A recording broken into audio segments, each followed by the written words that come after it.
Bueno, muy buenos días. Entonces, el día de hoy vamos a continuar con el ciclo de charlas de neurooftalmología. En este caso vamos a hablar de la vía pupilar y de efectos pupilares pues, asociados a la misma. Ya me conocen, Valentín Morales, residente de segundo año de la Universidad Javeriana. Bueno, el contenido pues, de la charla vamos a hablar un poco de la anatomía pupilar brevemente, luego vamos a entrar a hablar de la vía pupilar como tal y centrándonos pues como en las dos funciones principales, que es la miosis y la midriasis, para posteriormente abordar de forma sindrómica pues como las reacciones pupilares patológicas y centrados pues en la anisocoria, las miosis bilaterales, midriasis bilaterales y mencionar algunos aspectos pues fisiopatológicos de la disociación, luz acomodación o luz cercana. Entonces, iniciando pues con la parte de la anatomía pupilar, vamos a hablar entonces que la pupila es un músculo, básicamente la superficie anterior del iris, que va a ser entonces, que va a formar, pues el reborde del iris va a formar entonces como tal la pupila, que es ese centro pues vacío que tenemos ahí por donde entra o está la óptica del ojo. Este músculo, este iris va a estar dividido en dos zonas concéntricas. Va a haber una zona que va a ser una zona ciliar, que va a ser de forma periférica, y una zona pupilar o central, que va a ser entonces de forma pues como concéntrica. Va a estar dividida entonces en unas crestas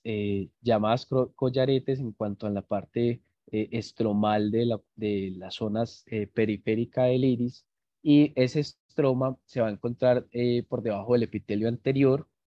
con una organización que va a estar basado en la vasculatura. Entonces, esa vasculatura va a reflejar esos surcos, como vemos aquí la vasculatura, va a formar los surcos que presentan todas esas crestas radiales de ese epitelio que va a estar superior a este. Finalmente, el esfínter pupilar va a estar entonces formado por esa zona pupilar central y va a ser el responsable de la constricción de la pupila. Va a ser un músculo que va a estar en forma concéntrica y rodea esta pupila incrustado dentro del estroma adyacente y que va a tener como mínimo una anchura de 1 milímetro pues en el total del músculo, pues en tanto la forma de dilatador y la forma concéntrica. El dilatador de la pupila va a estar compuesto de unas fibras de forma radial alrededor de esta misma y van a recorrer a lo largo de toda la parte inferior del estroma, separando este epitelio pigmentario del posterior y va a constituir entonces la parte posterior del iris. Ese epitelio pigmentario posterior va a formar el anillo pupilar, y ese anillo pupilar va a tener también entonces en ese reborde del iris un anillo de color oscuro que a menudo se va a ir separando del iris de su propia apertura y se va a pronunciar más en unos momentos uno frente al otro. Entonces aquí vemos como este epitelio pigmentario posterior se puede pronunciar más dependiendo pues como de la configuración que tenga la pupila.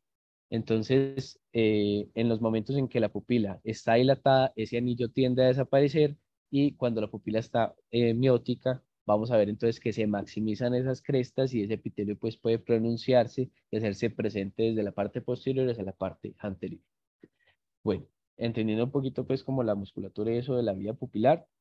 de la pupila vamos a hablar ya pues como de la vía pupilar como tal en la parte pues neuronal y cómo se va a ir desarrollando las patologías asociadas. Entonces, básicamente, en cuanto a la vía pupilar, vamos a encontrar dos funciones principales. La función de la miosis, que va a ser la constricción de esa pupila por el esfínter pupilar, y la midriasis, que va a estar mediada entonces por el dilatador de la pupila, que ya sabemos pues que está en la parte periférica. Estas dos músculos van a estar, y estas dos funciones van a estar regidas por dos sistemas por el sistema autónomo, y desde las dos partes, pues, que son la parte parasimpática, que va a regir hacia la constricción de la pupila con una inervación colinérgica, y va a estar regida por la luz o por la fijación cercana. Y la midriasis, que va a estar entonces relacionada con un tono, con el impulso simpático, y básicamente pues se va a regir por un sistema catecholaminergico. Y esto van a ser entonces como las dos principales funciones que vamos a ver cómo se van a desarrollar dependiendo pues como de estos dos orígenes, parasimpático y simpático, cómo se pueden entonces regir pues estos impulsos. La miosis, que va a estar entonces, como mencionábamos anteriormente, regida por el sistema parasimpático, va a estar entonces con dos impulsores que van a ser supranucleares, que van a ser los principales que van a activar esta vía pupilomotora y unas neuronas finales que van a estar compuestas por el núcleo de Edinger-Westphal y el ganglio ciliar. Aquí vemos entonces un esquema de cómo se va uniendo estas dos vías. Vamos a ver cómo se une la vía, la parte parasimpática, pues en cuanto a los dos, y la parte simpática, y también cómo se va a unir, pues, el tercer nervio craneal junto con el segundo nervio craneal, que van a ser los principales implicados en este caso. Entonces, la primera neurona encargada de la miosis va a estar localizada en el núcleo de Edger-Westphal, que recordemos que son unas estructuras pares que vamos a encontrar en el mesencéfalo dorsal, en la parte rostral, y esas acciones van a formar entonces unas fibras pupilomotoras que van a viajar junto con el nervio craneal saliendo del mesencéfalo y van a pasar por el espacio subaracnoideo, viajando medio dorsales con el tercer nervio en la proximidad de la arteria comunicante posterior. Como vemos aquí en la imagen, el nervio sale desde el mesencéfalo y acá va a tener estrecha relación en su viaje hacia la órbita con la arteria comunicante posterior, que va a ser pues un sitio anatómico de importancia para las alteraciones pupilares. Luego entonces, después de pasar este espacio subaracnoideo, vamos a encontrar que pasa el seno cavernoso y vamos a encontrar unas fibras que van a ser más difusas y dispuestas en la periferia del tercer nervio. Se van a dividir entonces en la división superior e inferior después de pasar el seno cavernoso, y estas fibras que venían desde Edinger-Westphal van a seguir exclusivamente por la división inferior, que van a inervar también hacia los músculos recto inferior, oblicuo inferior, el recto medial y el elevador superior, el elevador del párpado superior y el recto superior. Básicamente, entonces, ese viaje que está cumpliendo cada uno de estos nervios van a finalizar en esta parte en relación con el tercer nervio craneal. En cuanto a la división inferior que se dio a partir del seno cavernoso, al entrar a la órbita por la fisura orbitaria superior, van a hacer sinapsis con los cuerpos celulares del ganglio ciliar, que van a estar localizados en la parte inferior eh, y posterior del globo ocular, como vemos en la imagen. Entonces, al estar entonces esta localización, van a estar pues propensos a algunos daños que están relacionados pues como en estas partes posteriores del ojo, ya sea tumores o traumas. Y tenemos que tener en cuenta que estos van a estar llegando a activar receptores nicotínicos tipo 2, y esos axones van a hacer que la miosis se va a dar a partir de los ganglios ciliares regidos por los nervios ciliares cortos, que van a utilizar acetilcolina en receptores muscarínicos para formar que este esfínter pupilar vaya a generar pues su constricción. Hay que tener en cuenta aquí como un dato importante que a partir de este punto, estos nervios ciliares cortos, y es a partir de la inervación que va a salir desde el cuerpo, desde el ganglio ciliar, vamos a ver que solo el 3,5% de esos axones que van a salir a hacer esa acción sobre el esfínter pupilar van a estar regidos hacia la parte pues como de luz, y el cuerpo ciliar va a estar regido en un 96,5%. Y eso puede ser relación que vamos a ver más adelante sobre la disociación que se va a presentar sobre la luz y la acomodación. Entonces, esta distribución de los axones finalmente entonces va a ser mayor para esta respuesta a la luz, y va a ser importante pues para las patologías que vamos a mencionar. Bueno, eh, vamos ya entendiendo pues cómo se dispone entonces esta vía pupilar en la parte parasimpática. Vamos a entrar a lo que es el reflejo fotomotor y vamos a entrar a lo que es el reflejo entonces de acomodación. Entonces, la rama aferente del reflejo fotomotor va a comenzar en la retina. Inicialmente se considera que los conos y los bastones serían pues los únicos mediadores en la respuesta pupilar a la luz y que los axones de las células ganglionares serían simplemente transmisores de la señal de estos fotorreceptores. Pero se le suma que hay una acción del menos del 5% de estas células ganglionares que son intrínsecamente fotosensibles y que tienen un mecanismo independiente al de los conos y de los bastones que va a estar mediado un fotopigmento que se llama la melanopsina, que finalmente estos van a ayudar entonces a esta reacción o a este reflejo pues fotomotor. Los conos y los bastones van a lograr una respuesta a la luz ambiental mucho más rápida en comparación que las células ganglionares, con lo que finalmente entonces van a ser una respuesta también más lenta entonces las células ganglionares, pero tienden a hacer una respuesta mucho más sostenida que lo que hacen los conos y los bastones. Finalmente, este estímulo va a salir de ambas células y van a viajar pues por el nervio, por el segundo nervio craneal, eh, eh, pues iniciando desde el nervio óptico, quiasma y los tractos ópticos y van a salir anterior al cuerpo geniculado lateral para hacer sinapsis en los núcleos olivares pretectales de forma ipsilateral, de la cual entonces se van a originar unos axones para ambos núcleos de Enger-Westphal que van a tener mayor inervación, van a tener un cruce de estos nervios y por eso pues se va a generar pues como la respuesta consensual y hay que tener en cuenta que se va a tener mayor inervación en este punto para el núcleo contralateral que el ipsilateral, para iniciar así pues el estímulo fotomotor. En cuanto al reflejo de fijación cercana, la vía pupilar se debe tener en cuenta que el componente es pues de esta visión cercana está regida pues por la triada de visión cercana que simplemente es miosis, acomodación y convergencia. Entonces, el enfoque o la idea de tener pues como esta idea es que cuando se va a utilizar la misma vía, se debe tener en cuenta que se van a unir entonces estos cuerpos celulares de Enger-Westphal junto con el cuerpo ciliar para finalmente poder hacer la acción, porque se van a unir entonces una vía final que va a ser motora y también pues va a ser sensitiva.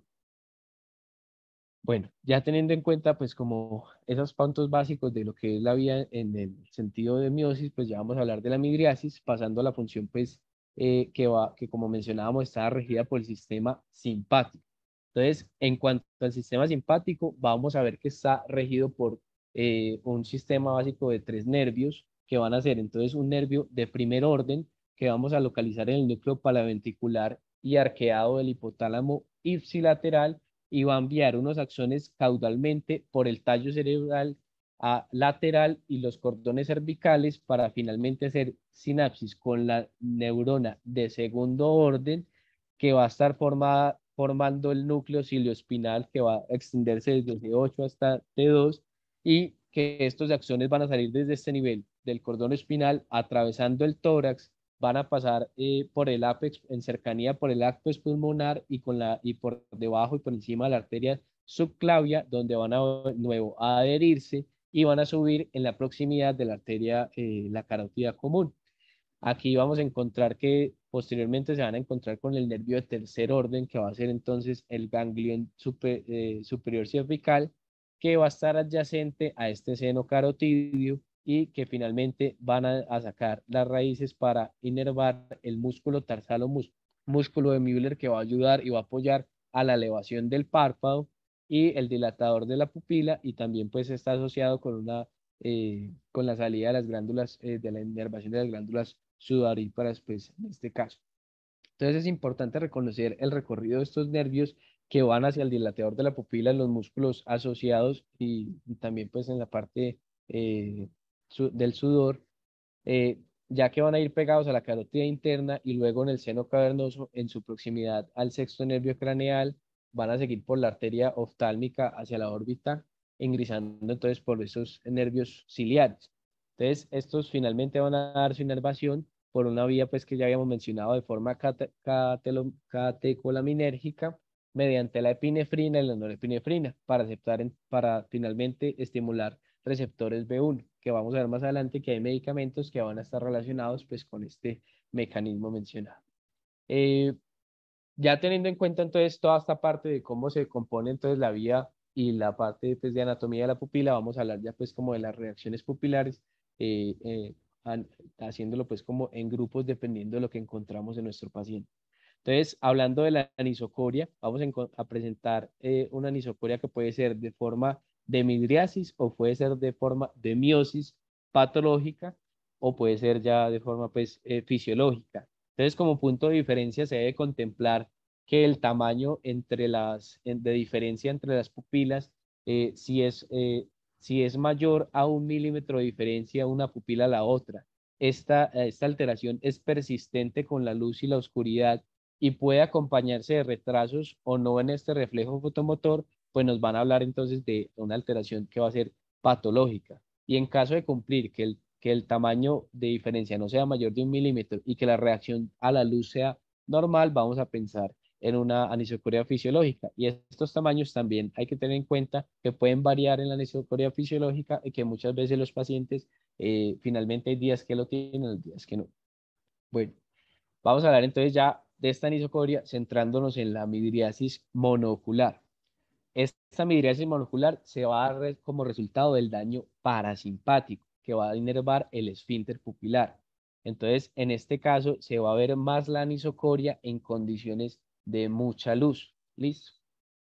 ¿Por qué? Porque entonces ese esfínter pupilar no va a hacer su acción y el otro ojo va a reaccionar y va a pronunciar más la lesión sobre el ojo afectado. El daño puede ocurrir como consecuencia de alteración de varias partes, ya sea del tercer nervio craneal, el ganglio ciliar o sus axones. Y también puede estar relacionado ya directamente con dilatación farmacológica o un daño directo del esfínter pupilar, ya sea por trauma o por inflamación, pues como en cuestiones de glaucoma. Entonces, entrando a abordar lo que se encuentra en estos pacientes, pues la primera, pues o la representante, pues como de esta alteración es la parálisis del tercer nervio craneal,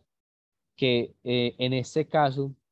y para todo paciente con alteración, pues la anisocoria en midriasis, debe enfocarse la evaluación buscando la función del elevador del párpado y los músculos extraoculares, sobre todo entonces los músculos que habíamos mencionado, recto inferior, medial superior y el oblicuo inferior. Entonces, como vemos en la imagen, vemos un paciente que tiene la posición primaria de la mirada, vamos a encontrar una tosis completa de ese ojo afectado con una exotropia ipsilateral, entonces va a conservar solo los movimientos del oblicuo inferior y el del oblicuo superior y la del recto lateral. Finalmente, entonces, esto nos tiene que hacer pensar en que estamos encontrándonos con una parálisis del tercer par. En este caso debemos abordarlo dando respuesta a las siguientes preguntas. Entonces, ¿existe una parálisis completa? Entonces, esta pregunta va a estar ligada a la siguiente, que es si está presente o no un compromiso pupilar, que ya junto a esas alteraciones musculares y van a pues presentar la configuración para una parálisis completa. Entonces, si tiene compromiso pupilar más esas alteraciones musculares y palpebrales, debemos de pensar en una parálisis completa del tercer nervio. En las midriasis crónicas puede existir un hallazgo pupilar aislado, lo cual puede ser probable como resultado de esta parálisis del tercer par, pero en este caso de personas debe estar siempre presente y debe sospecharse como una causa compresiva, en las cuales el compromiso pupilar va a aparecer más tempranamente que las otras alteraciones musculares. Entonces, una vez definida esa parálisis, las preguntas nos van a orientar hacia si la causa fue isquémica o si fue compresiva. Entonces, como mencionábamos, cuando hay una alteración pupilar, lo más probable es que sea una causa compresiva. Y en cuanto a la presencia de esas causas compresivas, se relaciona entonces principalmente con los que son las causas aneurismáticas, como finalmente vemos entonces en la angiografía para este paciente. Entonces,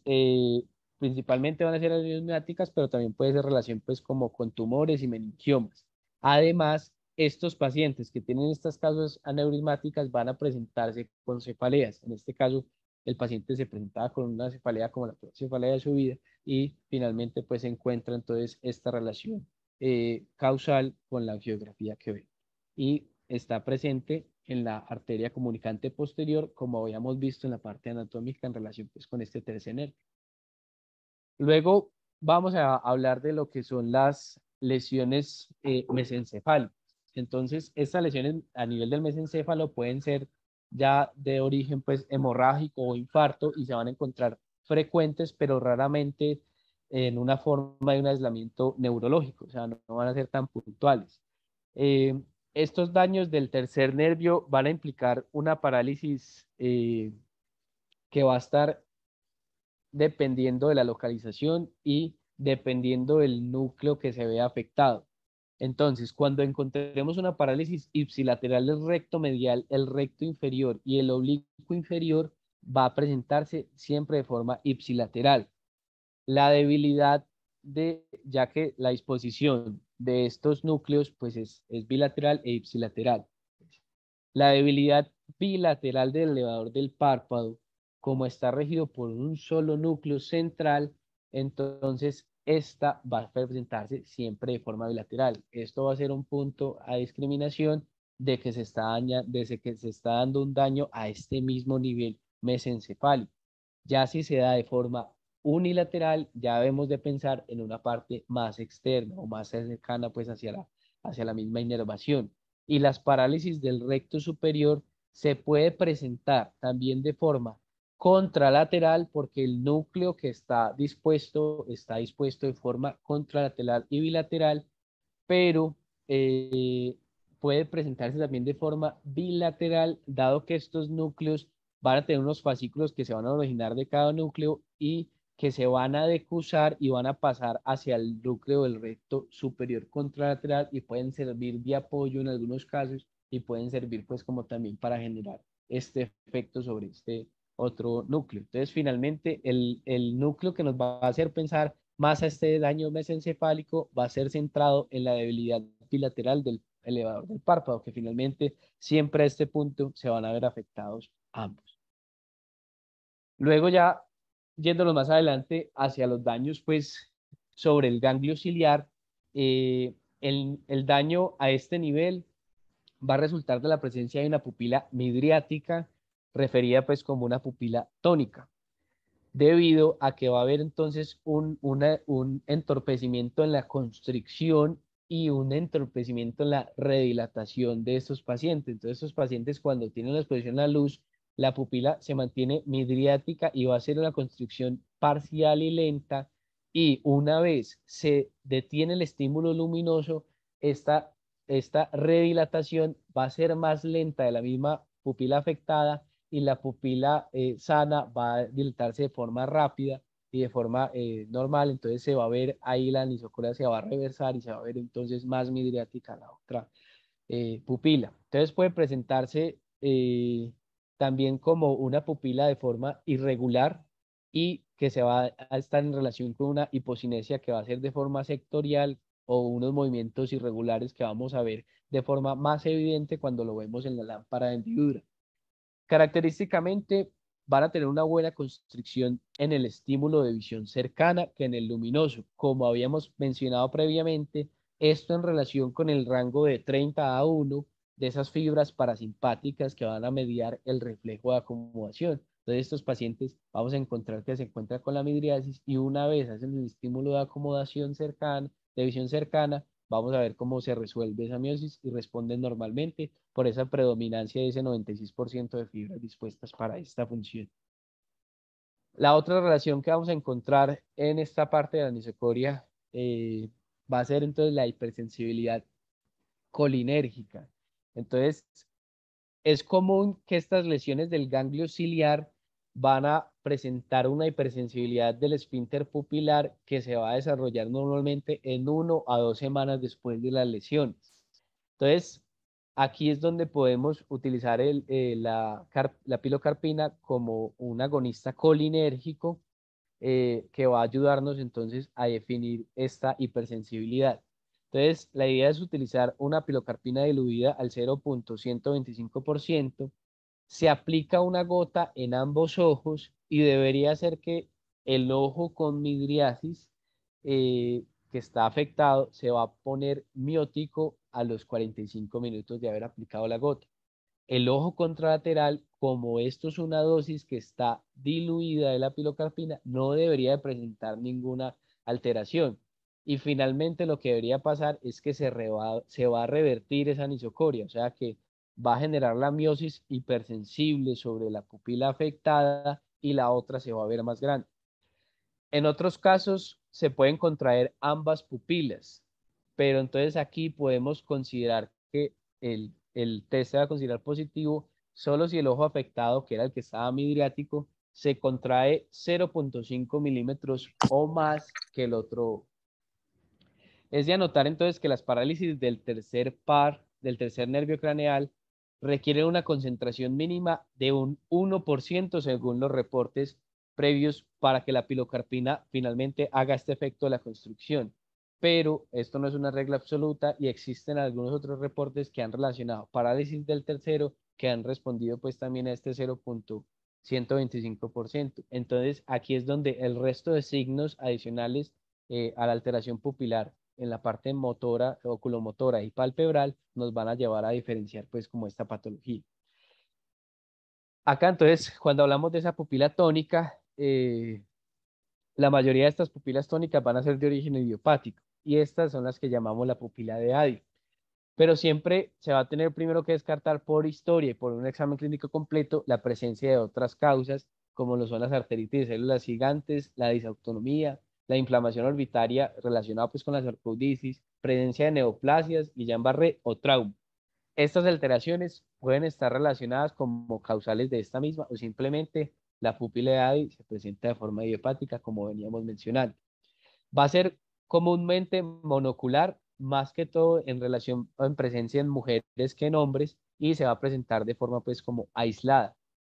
En ocasiones va a estar asociada a una pérdida profunda de los reflejos tendinosos que va en las extremidades inferiores, que va a ser compatible con un síndrome adicional que se llama el síndrome de Holmes y Addy, y que finalmente, si este síndrome se asocia también a anhidrosis, va a estar relacionado con el síndrome de Ross, que es un síndrome pues adicional. En cuanto ya a la dilatación relacionada pues por la parte farmacológica, esta va a resultar de la administración de estos medicamentos simpático-miméticos, como la fenilefrina o los anticolinérgicos, que como las gotas de tropicamida y los parches pues como escopolamina, que se ponen retroauriculares para el manejo pues del vértigo y que puede ser pues por conexión o por cercanía que se presenta pues como el efecto sobre a nivel pupilar y también el uso de nebulizadores como el bromuro y patropi. Ante el descarte de los signos de parálisis del tercer par, del tercer nervio, la pupila tónica, traumas de iris y algún antecedente, pues como accidentes o una cirugía previa, se van a administrar entonces 2 gotas de pilocarpina, ahí sí puede ser al 1 o al 2%, y si no hay constricción y no hay las alteraciones anteriores mencionadas, vamos a decir que se considera ese origen farmacológico. Eh, bueno, esa es la parte de la midriasis binocular. Ya vamos a entrar a hablar de la miosis binocular. Entonces, esta miosis, como mencionamos, está relacionada como resultado de una denervación del impulso simpático al dilatador de la pupila. Entonces, en este caso, se va a ver más la anisocoria en las condiciones contrarias, en las condiciones de poca luz. ¿Por qué? Porque entonces la pupila que va a estar sana se va a dilatar más que la pupila que va a estar afectada y va a pronunciarse entonces esta anisocoria. Aquí pues como la patología estrella, la patología principal va a ser el síndrome de Horner, que en su forma completa se va a presentar como el síndrome en forma de tosis leve, miosis y anhidrosis ipsilateral, teniendo en cuenta que esa tosis no va a ser completa a comparación de las parálisis del tercer par, debido a que se afecta un músculo distinto, se afecta el músculo de Müller, entonces el elevador del párpado sigue siendo alguna función y mantiene el párpado parcialmente pues elevado, a pesar de que este no le está ayudando el Müller. En este caso, debido al daño de la vía simpática a nivel proximal a la divergencia pues, de las fibras que van a suplir estas glándulas sudoríparas, se va a ver entonces pues, la relación con la anhidrosis. Y estas fibras sudoríparas, estas fibras van a estar adheridas a la carótida externa. Y también las fibras que inervan el esfínter pupilar y finalmente el músculo de Müller van a irse adheridas a la carótida interna en relación pues como vascular por alguna eh, asociación pues a aneurismas y otras alteraciones compresivas que pueden generar diferentes parálisis de Horner, síndrome de Horner, pero con alteraciones que van a ser parciales, que ya vamos a ver. Entonces, puede presentarse de esta forma, como estaba mencionando, de forma incompleta, dependiendo del nivel entonces de la neurona que va a estar afectada y dependiendo de la presentación como la tengamos en el paciente, que finalmente nos va pues a dar unos indicios de múltiples causas para cada uno de estos niveles. Entonces, en cuanto a la neurona de primer orden, el nivel de la lesión más común va a ser en la médula dorsolateral, como componente asociado al síndrome de Wallenberg, que es un infarto lacunar lateral del bulbo raquídeo, y a nivel espinal, que también puede asociarse a la presencia del síndrome de Bronsequat, o lo que es la hemisección medular, que va a presentar entonces esas alteraciones asociadas. Luego, estos pacientes van a presentar la miosis, la tosis y característicamente van a presentar una anhidrosis que va a ser ipsilateral a nivel facial y corporal. En las neuronas de segundo orden se va a presentar con una miosis, una tosis parcial, pero la anhidrosis va a ser ipsilateral y solo a nivel facial. Finalmente, esta es la que va a estar asociada clásicamente al tumor de Pancoas, que va a ser entonces esa neoplasia que va a estar localizada en el ápex pulmonar y que va a generar una lesión compresiva pues, sobre el recorrido de la neurona de segundo orden de origen simpático. También lo que son los aneurismas, las causas aneurismáticas de la subclavia y la carótida común van a tener pues relación con esto. Eh, y también pues inflamaciones como la sarcoidosis. Cuando ya pasamos a la neurona de tercer orden, ya está en mayor relación con alteraciones pues directamente sobre la carótida interna, debido a que ya es posterior al seno, pues a la división de la misma, de la carótida común, y cuando hay una disección o alguna alteración aneurismática en relación con esta, se van a presentar esta alteración de tercer orden. Y es de tener en cuenta que como este sitio ya va a estar posterior a la salida de la inervación a las glándulas sudoríparas, este paciente va a presentar una miosis con la tosis, pero no van a presentar consecuentemente entonces la anhidrosis. Teniendo en cuenta estas etiologías, siempre se debe pensar en acompañar este enfoque clínico asociado a un perfil radiológico, enfocado en identificar todo ese tipo de lesiones que estamos describiendo, dependiendo pues como de más o menos la sospecha que tengamos o simplemente pues si se presenta inespecíficamente y queremos encontrar el punto, pues vemos que las causas son múltiples y debemos de ayudarnos entonces con un perfil radiológico que por literatura nos recomiendan el uso pues, de la resonancia cerebral y cervical con contraste, y en contextos pues como el nuestro, que es mucho más accesible conseguir una tomografía de tórax contrastado, se puede hacer y se puede hacer pues solicitando como una extensión al nivel pues del ápex pulmonar para poder conseguir pues eh, llegar a ver ese tumor de Pancoas. Asimismo, también se relaciona con el uso de angiografía de cabeza y cuello para mirar pues cómo está la vasculatura asociada. Luego, ya el enfoque farmacológico de esta miosis unilateral, entonces dentro de la práctica clínica vamos a encontrar que se va a presentar entonces de forma patológica o fisiológica en relación pues como con lo que estemos utilizando. Eh, ¿Yo cómo voy a hacer entonces la diferenciación de esta forma patológica frente a la fisiología? Entonces, las recomendaciones, hay dos formas de hacerlo. Esta forma de dos pasos, que ya no es la más común, que es utilizando cocaína e hidroxianfetamina. Entonces, la utilización de la cocaína lo que va a hacer es reducir la captación presináptica de las catecolaminas, y este paciente, al aplicarle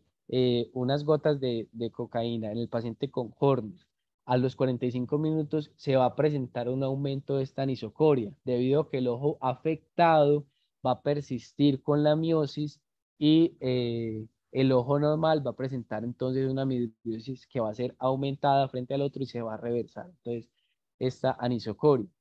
Si posterior, se va a pronunciar esta anisocoria. Si posterior a este efecto de la cocaína, la anisocoria aumenta más de 1 milímetro, se interpreta pues como un examen positivo. Esto nos hace pensar entonces simplemente si hay o no una alteración patológica. Ya cuando yo quiero saber en el Hornet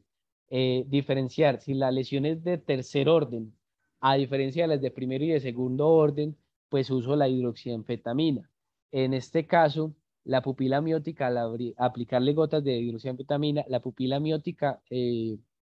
no se va a afectar. La pupila miótica no se va a dilatar y debido a que esta neurona de tercer orden no va a responder al secretagogo que es la hidroxianfetamina. En cambio, si hay lesiones de segundo y primero, de primero y segundo orden, va a presentarse una midriasis en relación a que existe todavía la función de la neurona de tercer orden y va a presentar entonces la función. Eh, Debido a lo que es el control de sustancias y la dificultad pues para conseguir la cocaína en los servicios, pues ya se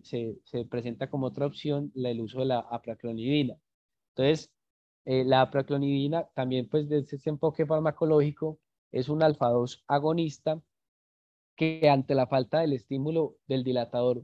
pupilar de una lesión de cualquier orden, va a resultar entonces en una expresión aumentada de receptores catecolinérgicos, que esto ocurre también entonces en unos días o hasta una semana.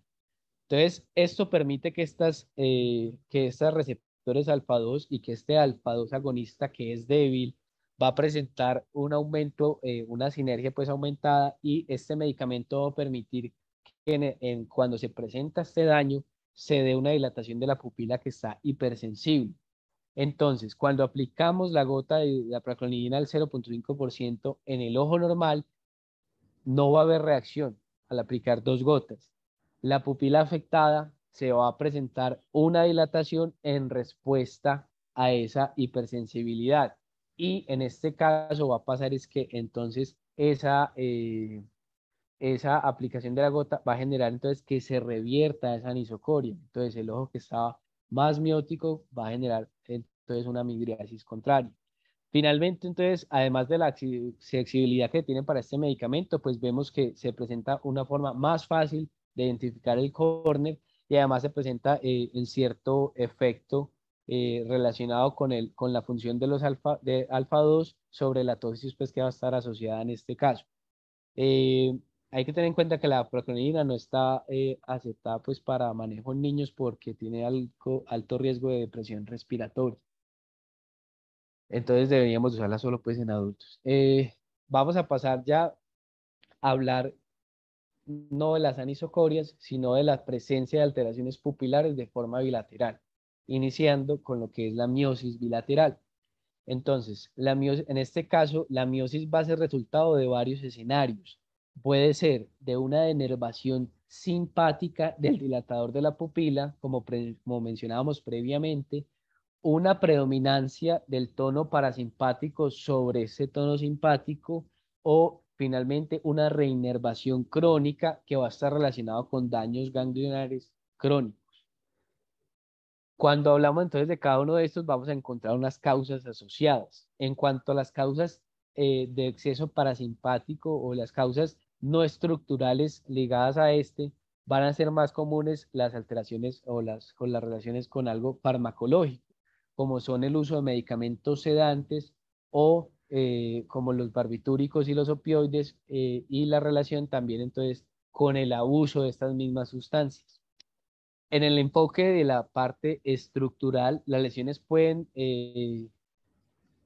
que causan esta simpatolisis, pues como esa denervación simpática, vamos a encontrar la principal relación con daños en el diencéfalo y en menor medida o sea, se va a presentar una relación con esta, pero va a tener una menor medida en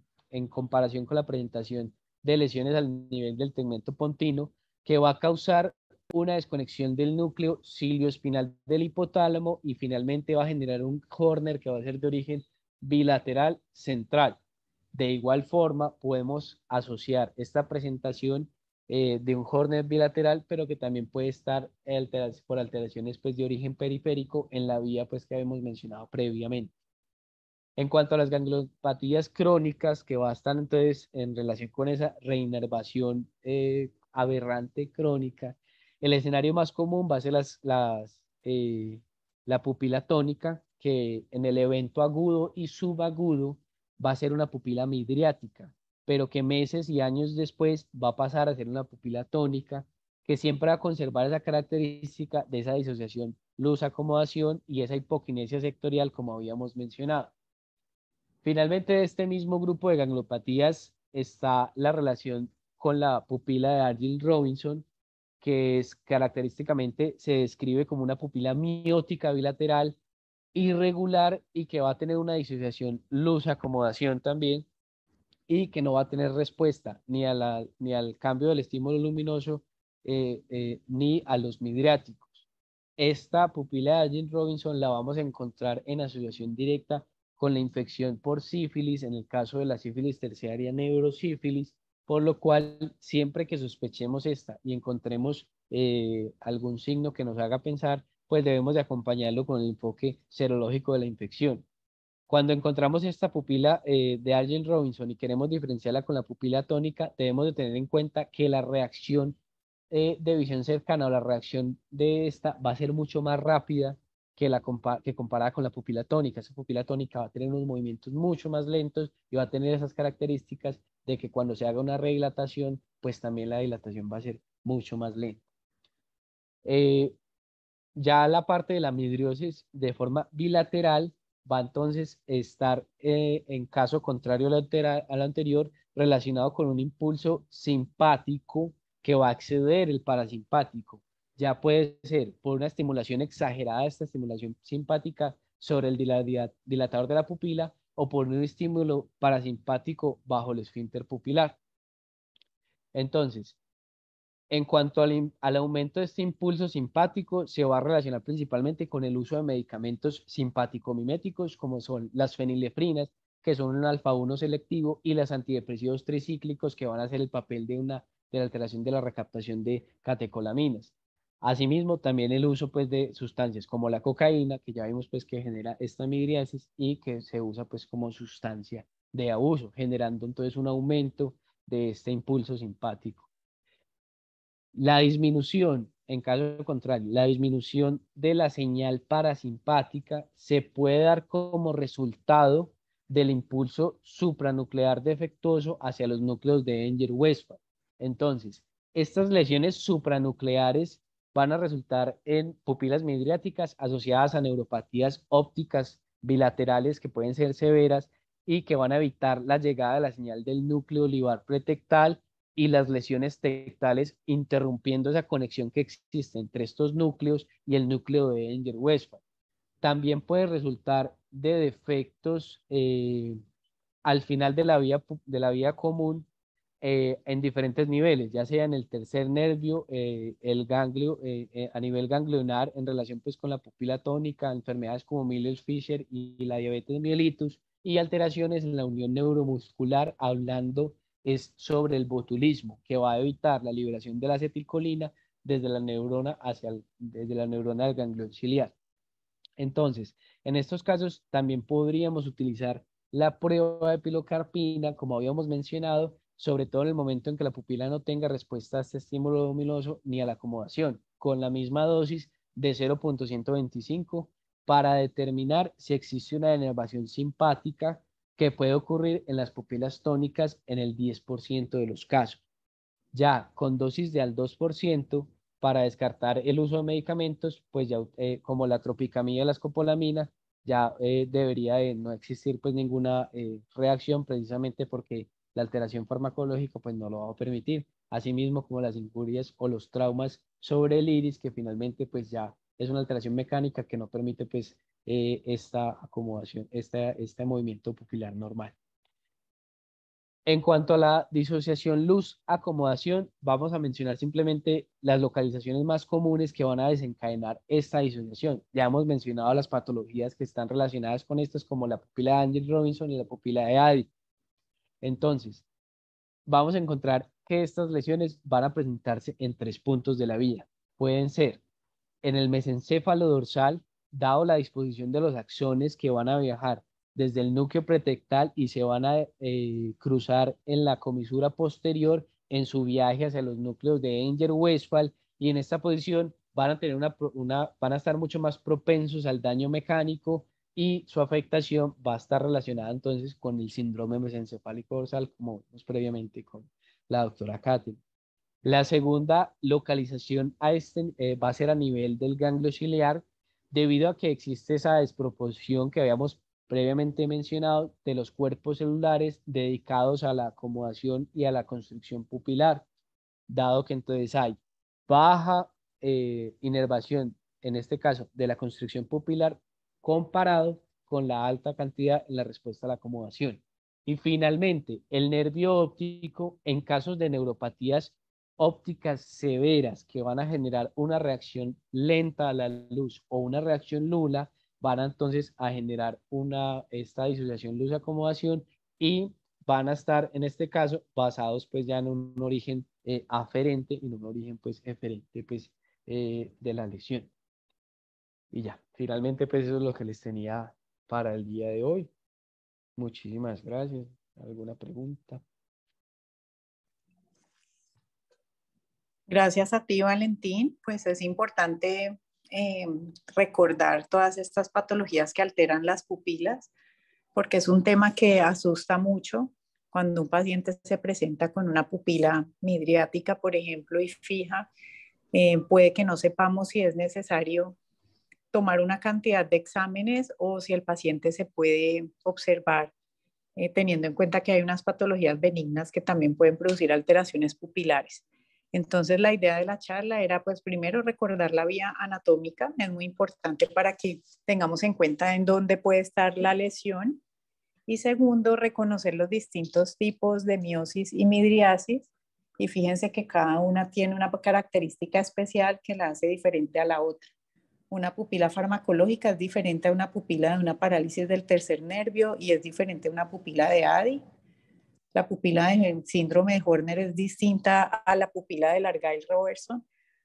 en la lateralidad, en los síntomas asociados o los hallazgos en el examen oftalmológico que podamos ver adicionales, como la tosis o la limitación oculomotora. Entonces,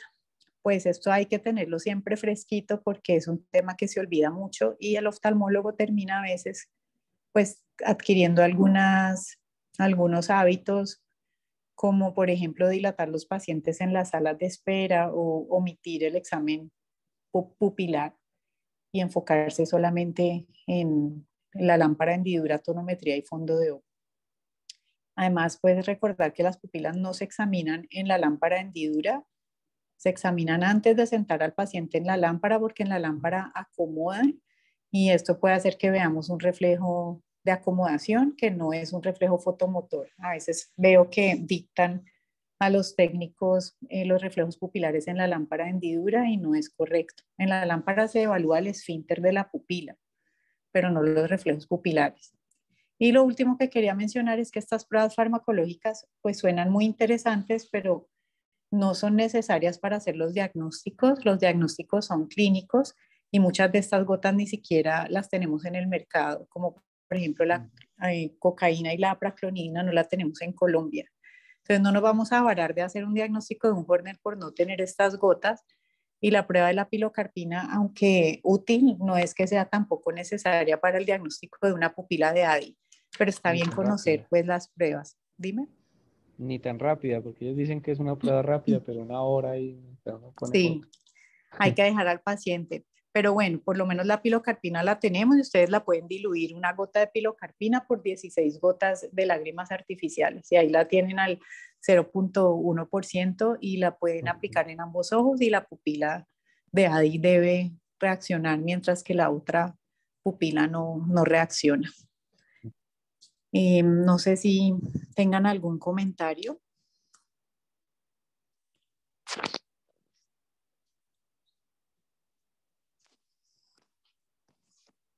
Bueno, muchísimas gracias, gracias a todos. Gracias, Valentina. Hasta luego y gracias por Bueno, asistir. hasta luego, muchachos.